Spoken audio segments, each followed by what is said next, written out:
There is nothing better than fresh blueberries from the homestead. So today I'm going to share with you how to make a delicious blueberry cobbler. And it all starts here with the berries on the bushes. So once you have them picked, the next is simple. Put your blueberries into a nice strainer which you can wash them in. Then place them on the stove and allow them to cook to make their own juice. After that, it's time to make the cobbler dough itself, which is equal parts flour, sugar, and milk. With your berries that have already been prepped, placed into a baking pan, go ahead and just pour that cobbler mixture right over. I suggest pouring the mixture around the edges, as it will seep into the center as it bakes. So like I said, this is your delicious cobbler ready to bake. And it doesn't take that long.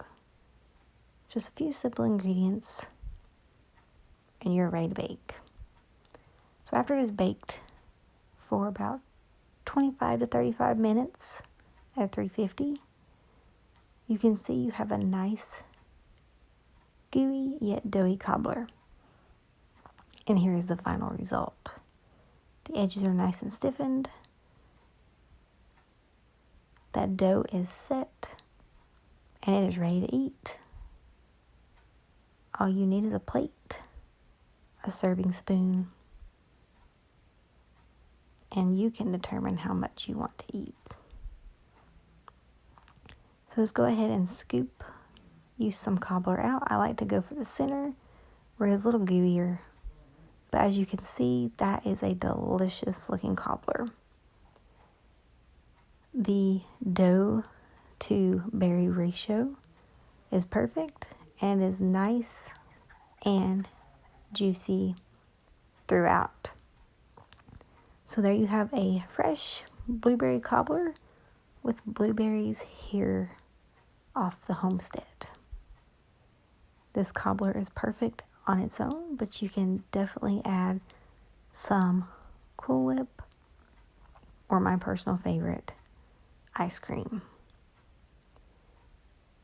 However, it will be gone before you know it, so there is no need for toppings here. I hope you enjoy this short video of how to make a blueberry cobbler, and you will try it soon.